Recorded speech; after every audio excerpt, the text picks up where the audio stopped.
eso fue lo primero que intenté escribir. No sé, quería que fueran como 3 novelas donde los personajes, narradores principales, de alguna manera siempre se cruzaran. No sé de dónde saqué esa idea realmente. Por supuesto, condenada al fracaso, pero me encanta ver fracasar trilogías.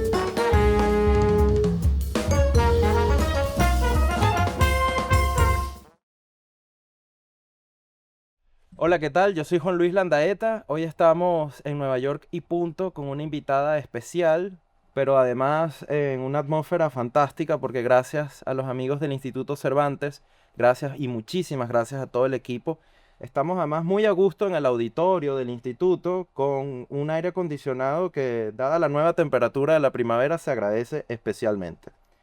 Estoy con Fernanda Trías, a quien me tocó describir ayer o antier como multipremiada y a quien en realidad siempre pienso como una vagabunda, pero yo no soy el generador de esa definición. ¿Quién te dijo vagabunda, Fernanda?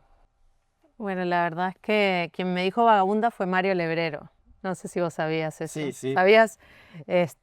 Por allá, por el año 2002, 2003, poco antes de morir, cuando le dije que me había ganado una beca de la UNESCO, la beca UNESCO Ashberg, para irme a hacer una residencia a Francia, dijo, ay no, sos una vagabunda. Y después me dijo, no entiendo por qué les gusta viajar. Y tú has viajado mucho. Yo no paro de viajar, sí, mi vida se ha convertido en un movimiento constante donde la excepción es estar quieta.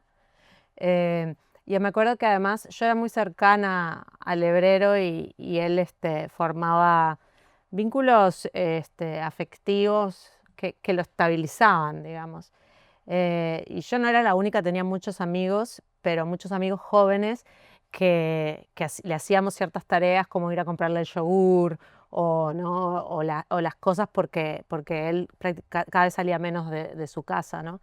Entonces, siempre decía, eh, me decía así, que mientras yo estaba en un avión y estaba volando, él no estaba tranquilo. Oh, wow. Sí, era muy Qué amoroso. interesante Sí, eso. y no se quedaba tranquilo hasta saber que estábamos con los pies en la tierra en alguna parte, ¿no?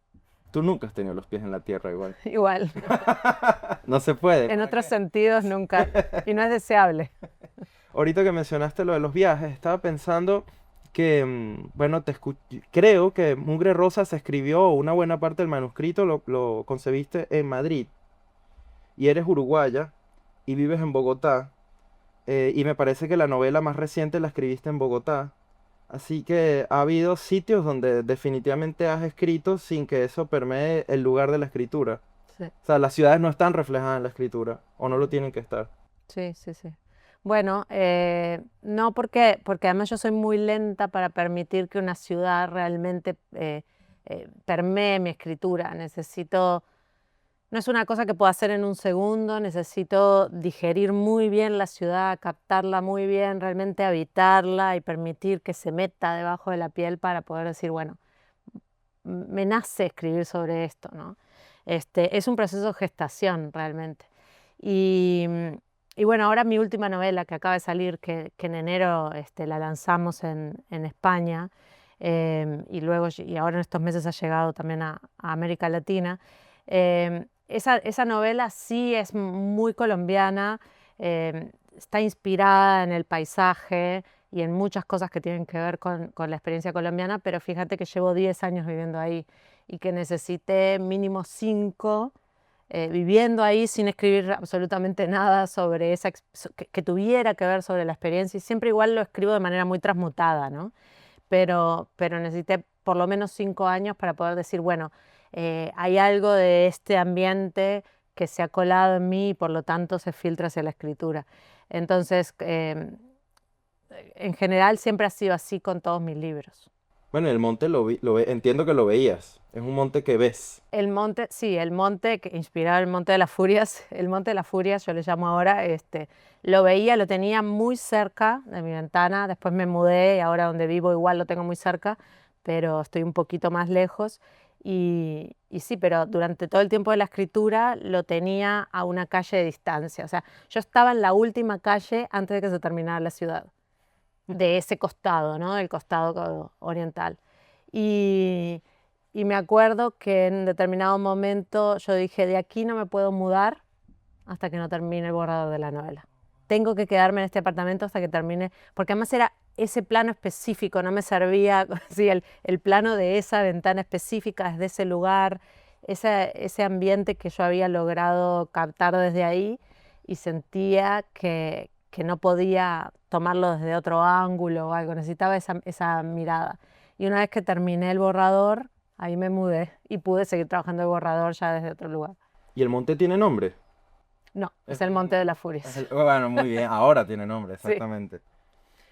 Ahorita me hiciste pensar en la construcción de atmósferas, que es algo que te caracteriza, o por lo menos a mi juicio caracteriza tu literatura.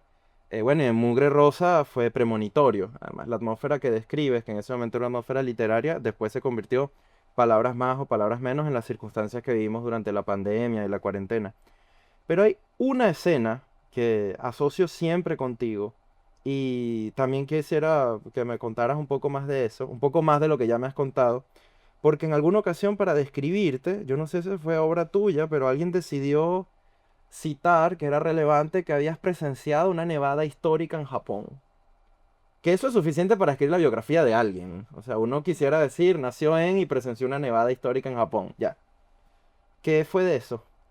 Eso fue en realidad, la nevada histórica fue en China. Ah, Sí, no sé quién escribió eso, pero es mentira. eh, es apócrifo. Es un No, no, no. gran invento, Es real, pero ocurrió en China. em, Años después, yo había estado en Japón, pero un tiempo antes, años antes, y eso fue en un viaje por la parte sur de China, donde hubo una nevada tan brutal que se cortó la electricidad, se detuvo todo, los trenes no podían andar. Esto fue en el año 2006. Em, y yo sé que todas, digamos que hubo una época en que yo escribí unas crónicas, escribí unas columnas para una revista en Uruguay, y de hecho la columna se llamaba La Vagabunda. Ah, mira. Y allí yo escribía crónicas de estos viajes que yo hacía, incluyendo el viaje a China o viajes por otros lados, y siempre contaba cosas extrañas que me habían pasado. ¿Y sentías que viajabas para escribir o escribes para viajar? No, ninguna de las dos.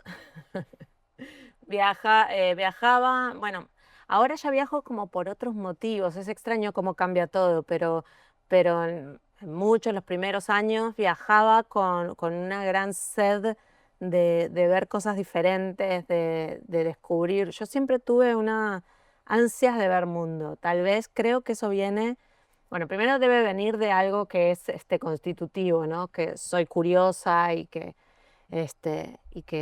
tal vez tengo eso, ¿no? Pero esa necesidad de siempre estar viendo cosas que me despierten los sentidos, pero también creo que tiene que ver mucho con haber nacido en Montevideo, con ser uruguaya, con venir de un país tan pequeño, tan poco diverso.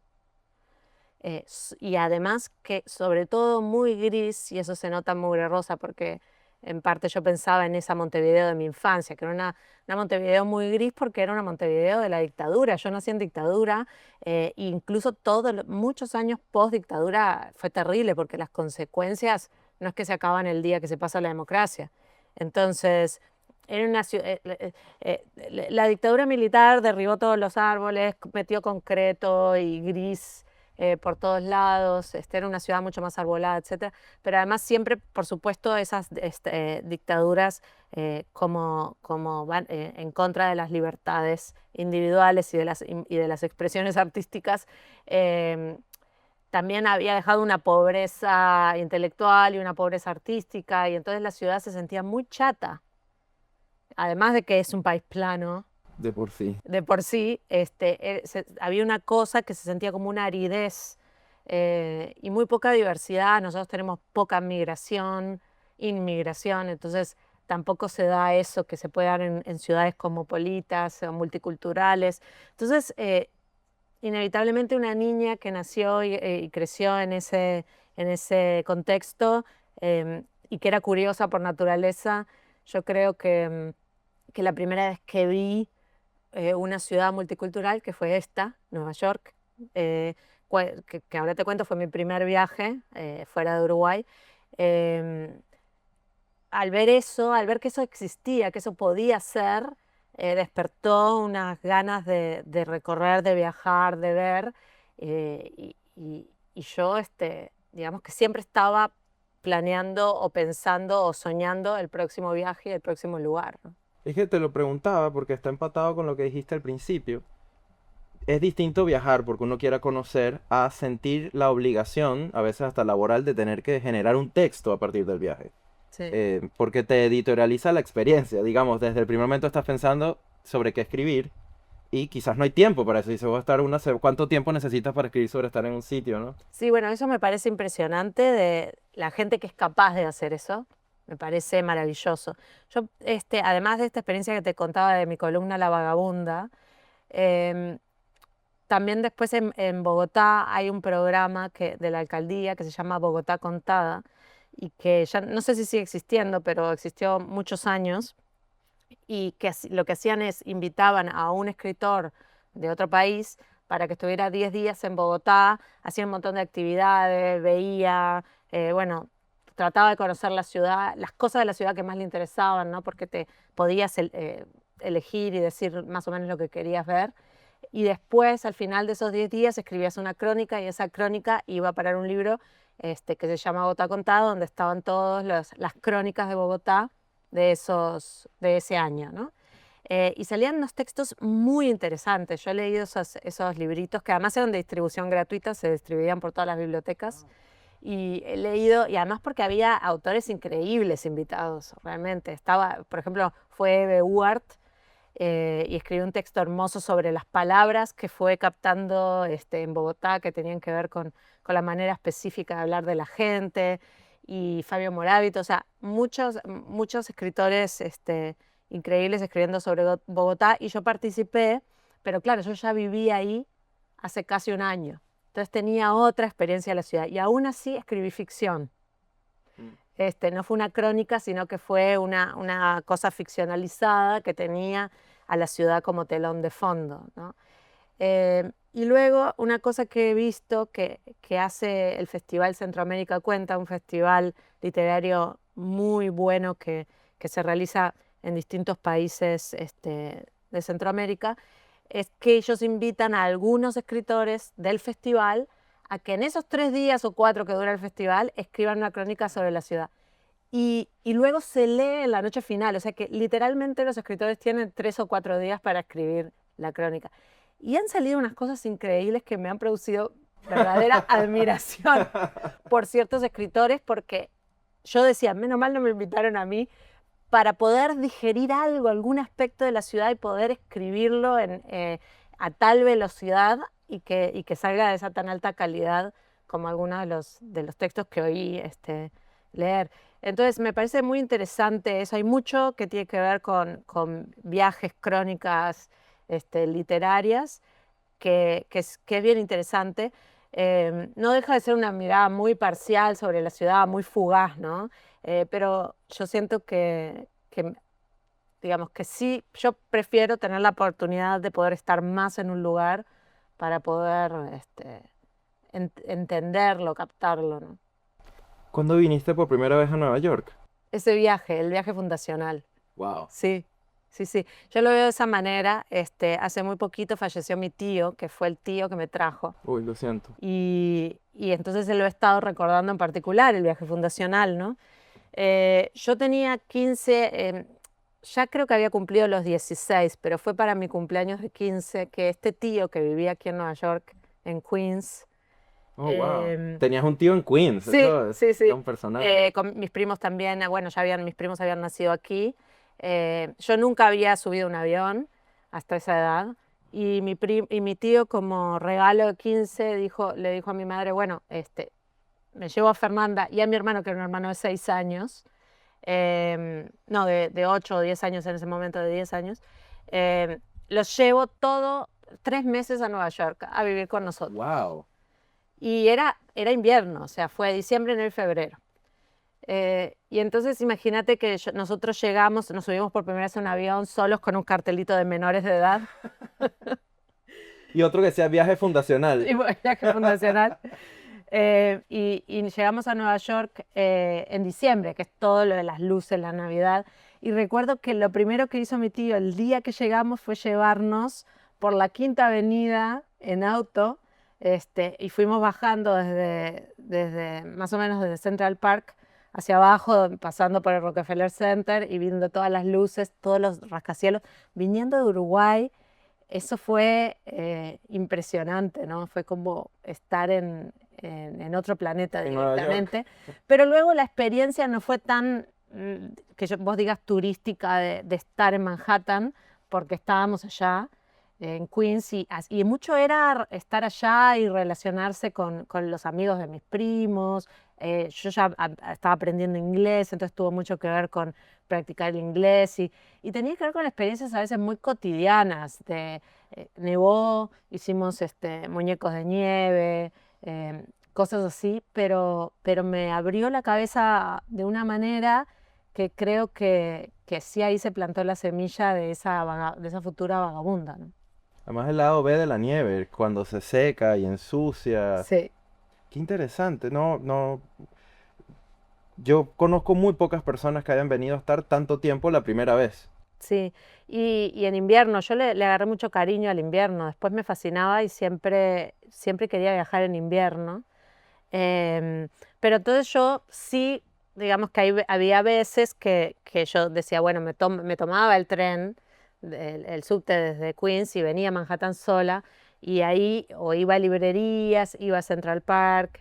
Tengo muchos recuerdos de estar leyendo en Central Park. em, Mi librería favorita es Strand, porque cuando entré vi eso, casi me enloquezco. Y entonces era mucho deambular por la ciudad, eh, ver el humo que salía de las alcantarillas, bueno, todas imágenes muy neoyorquinas, Es ¿no? como entrar en una película, ¿no? Es y no es como uno lo ve, por supuesto. Sí. Luego viviste de nuevo en Queens. Pasaron muchos años en los que siempre soñé con qué hermoso sería vivir ahí, pero parecía imposible. Y muchísimos, muchísimos años después, cuando me gané la beca de NYU para hacer la maestría de escritura creativa y ahí vine, pero ya fíjate que tenía 35 años ya cuando vine. Otra Era persona. grande, sí, sí, sí. Pasó mucho tiempo. Igual en el medio vine mucho, porque siempre que podía me escapaba para venir.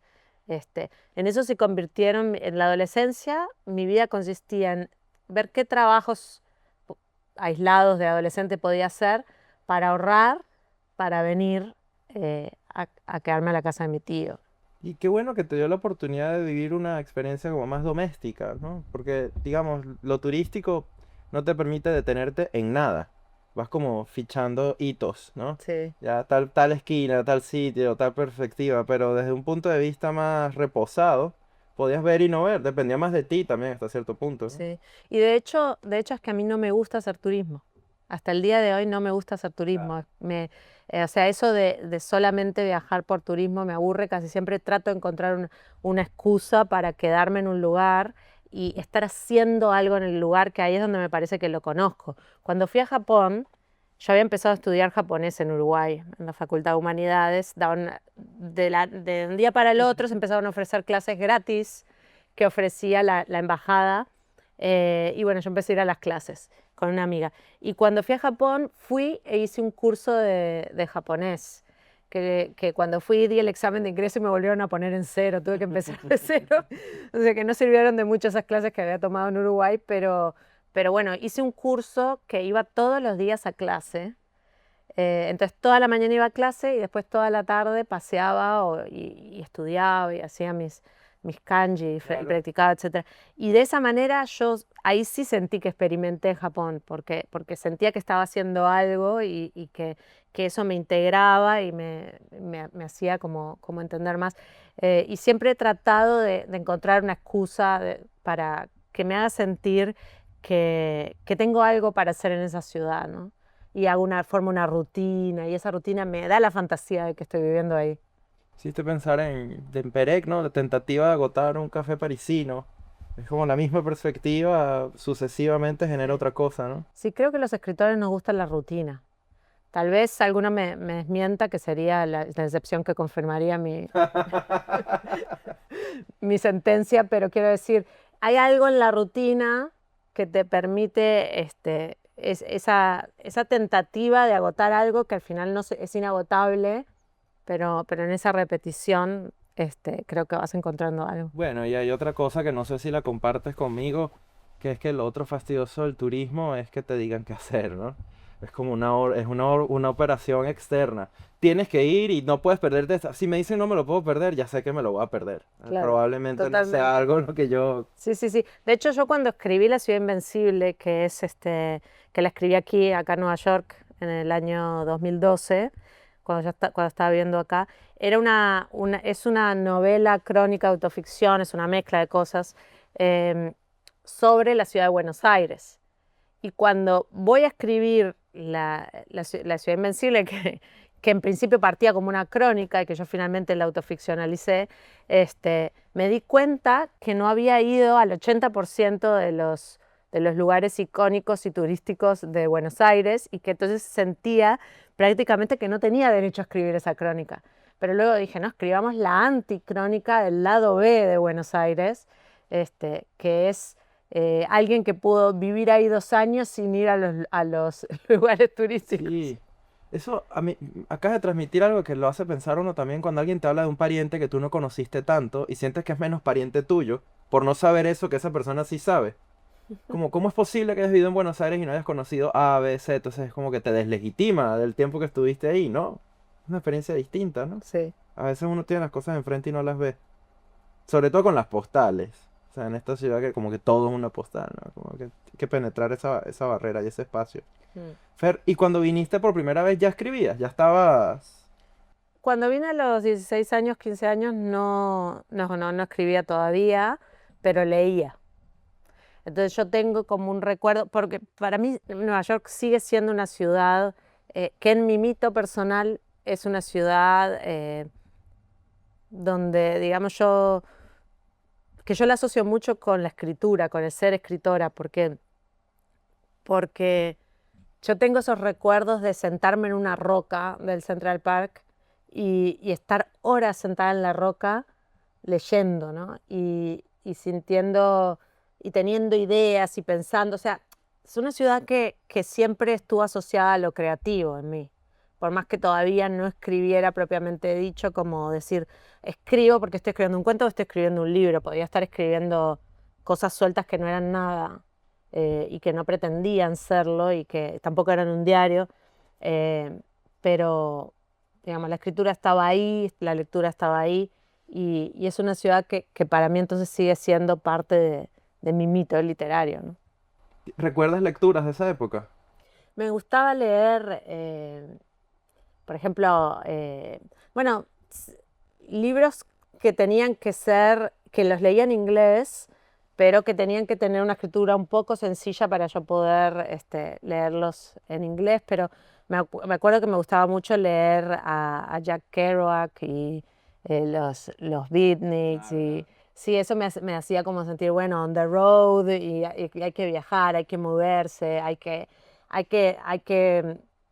de alguna manera encontrar en ese, en, en el mito personal, la fuente de la escritura, que luego no fue como escribí, porque este, particularmente no me interesa tanto escribir sobre mí, em, pero en aquella época me encantaban estos escritores así, o tal vez Salinger, escritores que tuvieran algo muy, que conectaran con el adolescente, ¿me explico? Que realmente tuvieran algo que te hiciera sentir fuerte. Bueno, hablando de fortaleza y de empezar a escribir, entiendo que tú querías, tu primer mapa era escribir trilogías. Ah, sí, porque El propósito en general es como no solamente voy a escribir, eso mucha gente voy a escribe. empezar con Yo voy a algo escribir pequeño. trilogías, exactamente. Voy a empezar con algo modesto, algo poco ambicioso. Sí, bueno, eso fue lo primero que intenté escribir. No sé, quería que fueran como 3 novelas donde los personajes, narradores principales, de alguna manera siempre se cruzaran. No sé de dónde saqué esa idea realmente. Por supuesto, condenada al fracaso, pero me encanta ver fracasar trilogías. La historia de tu vida. Pero empezaste. Nada. Empecé, sí, empecé. Pero ya tenía como 18 años, 19, sí. Archivo en Word, trilogía, No que parte Word, uno. todo a mano. Oh, Todavía no tenía computadora en esa época. En la casa había una computadora, pero era de mi hermano porque mi hermano es ingeniero y ya desde chico tuvo clara su vocación. Y le habían comprado una computadora a él que estaba en su cuarto y cerrado día y noche, o sea, no se podía ingresar a su cuarto. Pero yo no tenía necesidad de computadora, nunca la había sentido la necesidad para lo que se usaba en aquella época, ¿no? No sabía para qué, no entendía para qué se usaba, de hecho. yo todavía no entiendo. No sé para qué se usaba en ese momento, pero entonces yo escribía todo a mano y tenía cajas y cajas que creo que siguen estando en la casa de mi madre, esas cajas con manuscritos a mano. Después, en determinado momento, sí dije, no, necesito escribir a máquina y ahí sí me conseguí una computadora vieja y empecé a escribir a máquina, pero eso fue después. Ya la trilogía había naufragado para ese entonces. Ya la había dejado en el pasado, estabas empezando el presente. Sí. ¿Y cómo empezaste a escribir? ¿Cómo te dieron ganas? ¿Cómo te empezaste a acercar al hecho de la escritura? Fue a partir del leer, digamos. Sí, tengo muy claro una sensación de que en un momento dado, de gran soledad, por otra parte, de gran soledad, porque eh, la mía sí fue una adolescencia muy solitaria. eh, en un momento dije, yo quiero, me encantaría que otra persona, alguien más, pudiera sentir lo que yo siento cuando leo un libro que me llega, ¿no? Un libro que me conmueve, que me moviliza. Supongo que empecé a escribir buscando esa comunión, esa comunicación que se da entre un libro, que incluso puede ser un autor que no esté ni siquiera vivo, que nunca vas a saber quién sos ni nada, capaz que está escrito en otra lengua o lo que sea, y se da ese momento de extraña intimidad con alguien más que abre el libro, ¿no? Y entonces yo empecé movida por eso. Me siento que tenía que ver tal vez con esa soledad y con esa necesidad de decir, bueno, ¿cómo me gustaría este tipo de conexión con alguien más? Porque no era una conexión cualquiera, tenía que ser esa conexión de fuerte intimidad cuando vos, viste esa cosa que sentís y que yo le sentía mucho en la adolescencia y en mis primeros años de lectura y que poco a poco se me fue yendo. Ahora cada vez me cuesta más sentirla y cuando la siento es como algo aislado, pero es decir, viste, cuando lees un libro de alguien y decís, este escritor es mi amigo. Claro. Este escritor me conoce y yo lo conozco más que sus amigos y este escritor me ha entendido más que cualquiera de estas personas que supuestamente sí me conocen. Entonces eso a mí me pasaba y yo tengo autores que siento como son mis amigos y ahora cada vez me cuesta más que me pase esto con un autor nuevo que empiece de la nada a leer su primer libro, que vuelvo a sentir esa emoción, pero sigo detrás de ellas en realidad. Pero es una buena analogía, porque uno también siente que hay un momento en el que ya tienes sus amigos, por decirlo de alguna forma, Claro, ¿no? Es tal vez ya difícil, formé esos incluso en la amigos, vida sí. misma, pues te cuesta. Sí, esos amigos literarios que amás y que son sí, que pegarías sus fotitos en tu escritorio. Yo no lo hago, pero por pereza a imprimir y recortar y pegar, pero están ahí. Sí. Fer, y la imagen, las cámaras, la fotografía, ¿nunca tentó más la escritura? ¿Nunca la amenazó, la acompañó? En una época sacaba fotos, me encantaba sacar fotos, pero fotos al estilo Cartier-Bresson. O sea, a mí me gustaba salir a la calle a captar momentos, que al final y sacaba en blanco y negro y con cámara manual y todo esto, hasta que me robaron mi cámara. No. Y cuando me robaron mi cámara, ahí terminó mi relación con la fotografía. No sé por qué, no sé por qué no fui a conseguir otra cámara. Había ahorrado tantos años para comprar esa cámara, y no sé, cuando me la robaron fue como si me hubieran quitado eso. Pero al final me di cuenta que ese tiempo que sí sacaba fotos, fue un entrenamiento de la mirada. Fue un entrenamiento que después me sirvió muchísimo para escribir. Y a veces pienso, ¿por qué no retomo? Podría volver. Es algo muy hermoso, ¿no? Cuando vas por la calle, el tipo de fotografía que tiene que ver con estar atento a todo lo que pasa, esperando ese momento exacto, es maravilloso, porque es un gran entrenamiento en el estar aquí, estar observando, estar en una atención que se vuelve meditativa realmente. Y que es incorrecta, porque no puedes coordinar y no puedes orquestar lo que está pasando frente a ti, lo que la realidad está generando de por sí. Exacto. En un texto pues lo domina, sintaxis, tempos, etcétera. Y de hecho yo muchas de esas fotos las saqué acá. Recuerdo fotos que están por algún lado, eh, por ejemplo, de cosas extrañas que pasaban en Washington Square Park y todo esto. O sea, si de pronto alguien pasaba cargando un sofá, o sea, sí, sí. Son cosas que te parece que solo pasan en Nueva York, ¿no? Pero después yo me convertí en parte de esas propias imágenes, porque me recuerdo que cuando llegué a Nueva York a vivir con mi roommate, un día salimos cargando un colchón porque lo fuimos a comprar y no queríamos pagar el flete. Entonces, entre las dos, con 40 grados en agosto, las dos íbamos cargando un colchón, y podríamos haber sido este, el tema de la foto de alguien más. Probablemente lo fueron. Puede ser. Mi personaje favorito, bueno, no es mi favorito, pero el que más me llama la atención de Washington Square es el hombre que se cubre en maíz y deja que todas las palomas se le monten encima. Es una imagen entre profundamente repulsiva y excéntrica a otro nivel, porque además él posa. Y es como si estuviese tomando el sol con una cantidad ridícula de palomas encima. Es impresionante. No lo he visto a él. Te lo haré ver. De hecho, pasa adelante. Es nuestro tercer invitado. Fer, y estando en la ciudad asociada con tu mito personal de escritura, cuando finalmente, bueno, finalmente no, cuando te ganas la beca y te vienes a hacer la maestría de escritura creativa, ¿qué sentías? ¿Cuál era tu plan? Si había algún plan. Porque es como, bueno, esto es lo que siempre he querido hacer. Y generalmente lo que uno quiere hacer es una excusa para no hacerlo. Como que, bueno, nunca me voy a ir a Nueva York solamente a escribir. Y de repente tienes una beca que no es para estudiar literatura, es para escribir. Y para estar en un salón con otros escritores y contrastar.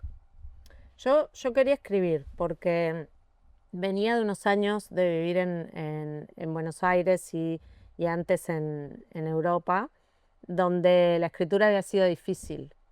Em, en Buenos Aires en particular, porque tenía que ver con la dificultad para sobrevivir ahí, entonces eso implicaba hacer como muchos trabajos, entonces no había tiempo de escritura. Yo me presento a la beca desesperada por encontrar tiempo de escritura para poder concretar un libro que yo tenía como en proceso, pero que no lograba, no podía encontrar.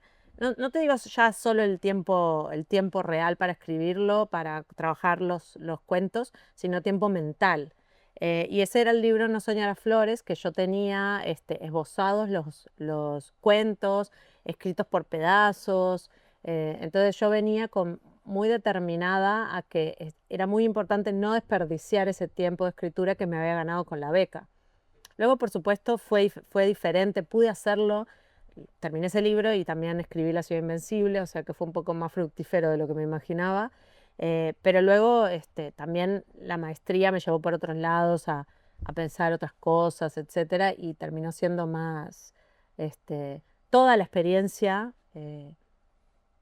me dio muchísimo más que el mínimo que yo quería, digamos. Yo con poder terminar ese libro de cuentos hubiese estado feliz, pero me dio muchísimo más que eso. ¿Y afectó tu forma de escribir? Yo creo que sí. Por lo menos lo que afectó fue un ánimo experimental.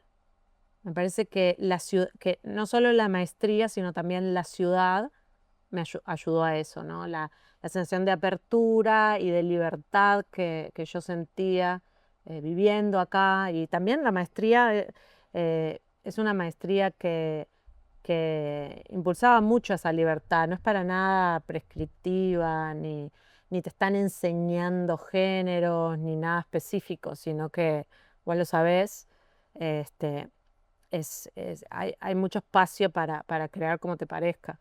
Y entonces, muchas cosas que leíamos que estaban muy interesantes, también supongo que me abrieron hacia ahí, porque la maestría me abrió a muchas lecturas que yo pienso que no las habría hecho de otra forma, porque como no estaba obligada a leer, o sea, vos no si no estás obligado a leer ciertas cosas, vas a seguir siempre leyendo lo que te gusta y a esos amigos Exacto. y los amigos de tus amigos.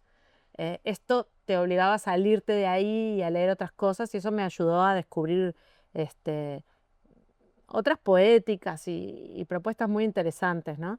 Que a su vez me dieron ganas de experimentar. Entonces yo siento que sin varias experimentaciones de ambos libros, de La ciudad invencible y No sueño las flores, tenían que ver con esa energía que yo sentía acá y que se había generado acá, ¿no? Era una energía específica. Y por supuesto después me llevé eso, ¿no? Para, para seguir escribiendo cuando volví a América Latina. ¿Con qué profesores estuviste en la maestría? Con Sergio Chafek, que fue un gran motor de esto de lo que te estoy hablando, con Diamel Altit. Estaba en ese momento Muñoz Molina todavía, estaba, y estaba, eh, bueno, hice el curso de poesía, yo nunca escribí poesía, nunca, y ya salirme de la zona de confort a hacer el curso de poesía del neobarroso, del neobarroco con Mariela Dreyfus y con Lina Zamborain, también fue muy emocionante porque ese curso en particular fue magnífico. Las profesoras trajeron, leíamos la obra de los autores y luego el autor venía y hablábamos con él. Y entonces ahí vino Coser, vino Zurita, vino Coral Bracho, vino Arturo Carrera. Fue maravilloso poder ver y vinieron más, poder hablar con ellos después de haber leído y pensado su obra fue realmente muy buena. Yo recuerdo que, no voy a decir el nombre, pero vino un escritor por esa época y estaba vestido completamente de marrón. em, que en el caso de la ropa es la versión del gris que había en Montevideo, ¿no? Entonces, claro, era como un ser tan neutro que yo lo vi y me empecé a reír y tú me dijiste, eso es muy uruguayo, Juan. O sea, este señor está vestido de una forma bastante uruguaya en el sentido de la Sí. uniformidad. Vos sabés que yo a los 23 años o 22 años abrí mi ropero, saqué toda la ropa marrón y la boté. Y hasta el día de hoy me cuesta poner ropa marrón, pero tenía un montón de ropa marrón, que era una ropa muy profesoral, porque yo enseñaba, daba clases en Uruguay de inglés a niños, etcétera. Yo supongo que asumía que me tenía que vestir de marrón y en determinado momento dije, toda la ropa marrón afuera. Feri, pasado el tiempo, ¿has escrito sobre Nueva York directamente? He escrito algunos relatos que, que finalmente escribí estando acá y estaba que los puse, están dentro de No soy las flores. Hay un cuento que transcurre acá, que de hecho transcurre en el subte que va a Astoria Ditmars, que era el que yo me tomaba porque yo vivía en Astoria. La línea amarilla. Sí. Era la línea N. em, y escribí otras cosas, textos breves, sueltos que todavía no he publicado, pero que están ahí en un proyecto futuro. Em, sí, creo que eso es lo que he escrito sobre Nueva York. Yo creo que una de las cosas que más entorpece a veces la intención de escribir de Nueva York es que si en general se está buscando, se está procurando escribir, esquivando el cliché literario, el de Nueva York es como el cliché exacerbado, es el cliché de clichés. Sí, O sea, en el momento en el que se cuela el sonido del metro o la perspectiva del puente, es casi una tradición de gente que ha visto ese puente y ha escrito sobre él. sí, sí, Es sí. difícil, Sí, debe ser supremamente difícil, porque además también el peso de todo lo literario que se ha escrito, ¿no? Es como también ese Nueva York sucio, ese Nueva York de la noche, nocturno, también se ha escrito muchísimo sobre eso. Entonces, debe ser tremendo desafío. Yo creo que ya por el hecho de ser latinoamericano, por suerte eso te saca de ahí, te pone en un lugar extraño donde habría que ver cómo hacerlo. Siempre es un desafío, son todas decisiones que no son solamente, que son estéticas y políticas ¿cierto? y ambas ¿Cierto? están unidas, ¿no?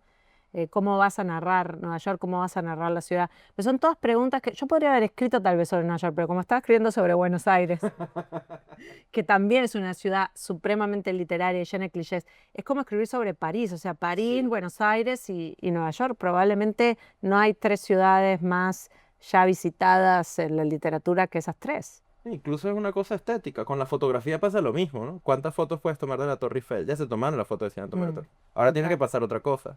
Sí, exactamente. ¿Tú cómo decides de qué escribir? ¿Decides de qué escribir o empiezas a escribir y luego escoges? ¿Vas descubriendo entre notas? Voy descubriendo, no siento que decida sobre qué escribir, excepto que sea por encargo, que es algo que hago lo menos posible. Aunque a veces por encargo salen cosas muy buenas, como que te das cuenta que decís, ah, mira, no me había dado cuenta que yo necesitaba escribir sobre esto. Eh, pero en general trato que, no me gusta en general, pero porque justamente yo nunca decido sobre qué escribir, se imponen las cosas. Trabajo de una manera muy levereriana, porque bueno, esto es como yo aprendí y como a mí me iba conmigo. No es que es algo que lo aprendí así porque conocí al hebrero y entonces forcé todo para él, sino que justamente iba bien conmigo, ¿no? Porque soy una escritora intuitiva. Yo creo que lo terrible hubiera sido conocer a otro escritor que me hubiese, a Vargas Llosa, que me hubiese dicho, tenés que escribir, si él hubiera sido mi maestro, me hubiese dicho, tenés que escribir en tarjetas y luego hacer una línea, y yo me hubiese vuelto loca porque creo que no puedo funcionar así, que no escribo de esa manera. Em, Escribo a partir de imágenes, a partir de cosas que se sienten muy inconscientes, que no entiendo, que voy a ciegas al principio descubriendo y, y, este, y viendo qué encuentro en ese camino. A lo mejor Vargas Llosa te hubiese ordenado que no tiraras tu ropa marrón. Ordenado. Puede ser. Pero no sé, no lo he visto vestirse de marrón. No sé cuál será el equivalente peruano al Cierto. marrón. Es verdad. Habría que Es preguntar. como un kaki, creo. Un poco más Aprenderemos. beige. Como que se va aclarando mientras va subiendo hacia el Caribe. Ahí Ya en el va. Y Caribe es termina blanco. blanco. Ya en el Caribe es blanco, claro, por el sol. Bueno, esto fue Nueva York y Punto con Fernanda Trías, vagabunda y multipremiada. Estamos muy agradecidos con todo el equipo del Instituto Cervantes una vez más por permitirnos el espacio, la conversación y con Fernanda por su tiempo y por su visita en esta ciudad. Muchas gracias a vos. Gracias por recibirme.